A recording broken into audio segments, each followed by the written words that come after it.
अब राम के सामने आ गए हैं हनुमान, और अब राम हनुमान का व्यक्तित्व परीक्षण कर रहे हैं, पर्सनैलिटी एनालिसिस कर रहे हैं। जो अचीवर होता है पहले तय करता है कि हम किससे बात कर रहे हैं और उससे कैसे बात करनी है। राम ने देखा है हनुमान को, और वो हनुमान के अंदर अपने लिए एक महत्वपूर्ण अवसर देख रहे हैं। राम हनुमान को अपने कर्म का महत्वपूर्ण स्रोत देख रहे हैं। राम जानते हैं जंगल में राम को जो लोग मिल रहे थे उनमें दो प्रकार के लोग थे। एक ऋषि वर्ग के लोग हैं, मुनि वर्ग के लोग हैं इसी वर्ग में, जो बौद्धिक हैं, ज्ञान और सूचनाओं के स्रोत भी हैं, लेकिन जिनका प्रयोग किसी सैनिक अभियान में नहीं किया जा सकता। इन बुद्धिजीवियों की जो भूमिका होती है मेरे राम, वो आध्यात्मिक सलाहकार के रूप में ही होती है। किसी भी योजना में या परियोजना में सलाह की भूमिका महत्वपूर्ण है, ये ठीक है, लेकिन परियोजना के क्रियान्वयन में,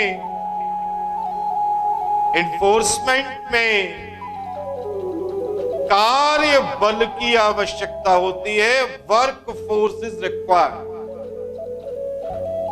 सलाह की भूमिका कर्म के रोड मैप बनाने में तो ठीक सीमित है, आगे का कार्य तो वर्क फोर्स पर ही निर्भर करता है। योजना का महत्व अधिक नहीं है जीवन में मेरे राम। हाँ, गांधी जी ने राष्ट्रपिता बनने की कोई योजना नहीं बनाई थी, कोई प्लान तैयार नहीं किया था। राष्ट्रपति कलाम साहब, पूर्व राष्ट्रपति ने जब पढ़ाई शुरू की थी, इंजीनियरिंग कॉलेज में भर्ती हुए थे मद्रास में, तब के तो कोई योजना नहीं थी उनके पास कि वो राष्ट्रपति बनेंगे या भारत रत्न उन्हें दिया जाएगा। कोई योजना नहीं थी उनके पास। मेरे राम, योजना बनाने में और सपने देखने में ऊर्जा का निवेश मत करना, कर्म में निवेश कर। तो राम जानते हैं कि ये जो योजनाकार है, परियोजनाकार है, ये अब बहुत काम के नहीं है। स्ट्रेटेजी तो ठीक है क्योंकि रणनीति में एक्शन होता है। Strategy is based on the plan of action. That's right. बनाना ही है तो स्ट्रेटेजी बनाना है। राम जानते हैं, मैं बार बार बोल रहा हूं मेरे राम तुमसे, कि बृहद विचार से अल्प कर्म श्रेष्ठ है। राम एक चैतन्य व्यक्ति हैं, उनकी चेतना का स्तर उच्च है। उत्कृष्ट व्यक्ति की चेतना स्वहित को पहचान लेती। जो उत्कृष्ट नहीं होता है उसका हित उसके सामने रखा होता है, लेकिन वो पहचान नहीं पाता। और जो स्वहिती होता है, जिसमें सेल्फ इंटरेस्ट होता है, I am not talking about selfishness मेरे राम, मैं स्वार्थी होने के लिए नहीं कह रहा, स्वहिती। स्वार्थ में दूसरों का अहित करके अपना हित किया जाता है, जबकि स्वहित में बिना दूसरे का हिस्सा छीने हुए अपना हिस्सा पाया जाता है। राम को जंगल में ऋषि मुनियों के अतिरिक्त जो दूसरा वर्ग मिल रहा है, ये बौद्धिक स्तर पर शून्य। ऐसे लोगों का प्रयोग तो किया जा सकता है, लेकिन इन्हें कोई जिम्मेदारी नहीं दी जा सकती। ऐसे लोगों में कार्य शक्ति तो होती है, लेकिन संवेदन शक्ति नहीं होती। ये कार्य की आवश्यकता को पहचान नहीं पाते, इसे एक्स क्लास कहते हैं। इनकी अपनी रुचियां और अभिरुचियां भी भिन्न हैं, इसलिए ये वर्ग भरोसे के लायक नहीं। ये असेसमेंट है राम के अंदर, जो अभी लोग मिले हैं उन्हें वनवास। राम देख रहे हैं हनुमान को और सुन रहे हैं, देख रहे हैं हनुमान को और सुन रहे हैं हनुमान को। ऋषि अगस्त ने थोड़ा सा बताया था राम को हनुमान के बारे में, और राम उन्हीं सूचनाओं के आधार पर विश्लेषण कर रहे हैं हनुमान। राम स्वयं कम बोल रहे हैं और लक्ष्मण को भी कम बोलने का संकेत किया है, क्योंकि लक्ष्मण तो चपल है, बहुत जल्दी ज्यादा बोलने लगते हैं। किसी भी पर्सनैलिटी असेसमेंट में तरीका यही है। अगर व्यक्तित्व का निर्धारण करना है किसी का, तो तरीका यही है कि बोलो कम, सुनो ज्यादा, और जानो भी ज्यादा। जो अपने से संबंधित नहीं है उसमें बोलना भी नहीं है। राम तो जहां आए हैं उस क्षेत्र के बारे में, यहाँ के लोगों के बारे में कुछ नहीं जाना, इसलिए सुन ज्यादा रहे हैं, बोल कम रहे। मेरा राम, जिस व्यक्ति में पर्सनैलिटी क्राइसिस होता है, व्यक्तित्व का संकट होता है, वो बोलता अधिक है, सुनता कम है। पहचान लेना अपने आसपास के लोग। राम अनुभव कर रहे हैं कि हनुमान के अंदर एग्जिस्टेंस क्राइसिस है। राम के अंदर अस्तित्व का संकट है, क्योंकि हनुमान के पास जो योग्यताएं हैं, क्षमताएं हैं, दक्षताएं हैं, उनके अनुसार हनुमान की उपयोगिता नहीं हो रही। हनुमान तो सुग्रीव के साथ हैं, जो एक पराजित और निष्कासित राजा है। कहां है राजा? राजा तो वो था भी नहीं, एक्टिंग किंग हो गया था कुछ समय के लिए।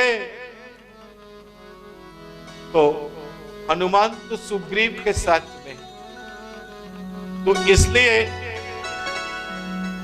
हनुमान सुग्रीव के साथ है, और इसलिए उनके पास न तो उनका वांछित कार्य है और न ही स्थान। राम अनुभव कर रहे हैं कि हनुमान में हाई मल्टीटास्किंग एटीट्यूड है। एटीट्यूड भी है, एप्टीट्यूड भी है। विविध कार्यों को कर पाने की उच्च क्षमताएं हैं हनुमान के। राम ऐसे व्यक्ति की अति आवश्यकता थी जो उनकी वेवलेंथ पर कार्य कर सके, जुड़ सके मानसिक स्तर पर। राम हनुमान उन्हें ऐसे ही दिख रहे हैं। राम के लिए लक्ष्मण ऐसे ही व्यक्ति हैं, लेकिन लक्ष्मण तो राम के एनर्जी डिस्ट्रीब्यूटर हैं, ऊर्जा वितरक हैं। लक्ष्मण को स्वयं से पृथक करके कोई कार्य नहीं कराया जा सकता, क्योंकि लक्ष्मण तो राम के ही प्रतिरूप है। अलग कहां है? राम को लगने लगा है हनुमान को सुनते हुए कि वो उनकी कोर टीम के मुखिया हो सकते हैं। राम का जो इंटेलेक्ट लेवल है हाई से हाईएस्ट है, हाई से हाईएस्ट। राम ने यह भी देख लिया है कि हनुमान से उन्हें कोई खतरा नहीं है। कारण ऐसा व्यक्ति किसी भी लीडर के लिए बहुत अच्छा होता है, जैसे हनुमान है। हनुमान से राम को कोई खतरा नहीं है, क्योंकि राम ने पहचान लिया है, आइडेंटिफाई कर लिया है कि सेल्फ लीडरशिप हनुमान के अंदर नहीं, हनुमान के अंदर आत्म नेतृत्व का गुण नहीं। हनुमान की विशेषता पहचान गए हैं राम कि हनुमान दूसरे को महान बना सकते हैं, लेकिन उनके अंदर स्वयं महान बनने की महत्वाकांक्षा ही नहीं। ऐसा व्यक्ति तो नेतृत्व के लिए बहुत अच्छा है, अचीवर के लिए, क्योंकि प्रतिस्पर्धा तो 1 और 2 में होती है, 1 और 4 में नहीं होती, 1 और 3 में भी नहीं होती है, 1 और 2 में होती है। शूद्रों को बहुत दबाया उच्च वर्णों ने, कभी क्रांति की शूद्रों ने आज तक इतिहास में बताई है मेरे राम? महिलाओं को समाज ने इतना शोषित किया, आज भी शोषित हैं महिलाएं। क्या महिलाओं ने कभी क्रांति की है पुरुषों के खिलाफ? नहीं। लेकिन ब्राह्मण के खिलाफ क्षत्रियों ने क्रांति शुरू कर दी है उत्तर वैदिक काल से, क्योंकि वो 1 और 2 है, ये 1 और 4 है। ब्राह्मण 1 है, शूद्र 4 है। ब्राह्मण, क्षत्रिय, वैश्य, शूद्र, ये 4थे नंबर पर आता है, क्षत्रिय दूसरे नंबर पर आता है। इसलिए जो रायवरी शुरू होती है वो ब्राह्मण और क्षत्रिय के बीच में होती है, और जो क्षत्रिय भी हो ब्राह्मण के लिए और क्रांति भी न करता हो, वो तो परम है, परम श्रेष्ठ है। हनुमान ऐसे ही है। चूंकि हनुमान को ऋषियों से राम के बारे में भी पहले से सूचनाएं हैं, इसलिए एक बड़ी खास बात राम अनुभव कर रहे हैं कि हनुमान उनके प्रति समर्पण का भाव भी रखते हैं। मानव है मेरे राम, मानव है मेरे राम। तब रघुपति उठाई उर लावा, निज लोचन जल सींची जुड़ावा। तब रघुपति उठाई उर लावा, निज लोचन जल सींची जुड़ावा। पवन सुत पति अनुकूला, हृदय हरस बीती सब सूला। देखी पवन सुत पति अनुकूला, हृदय हरस बीती सब सूला।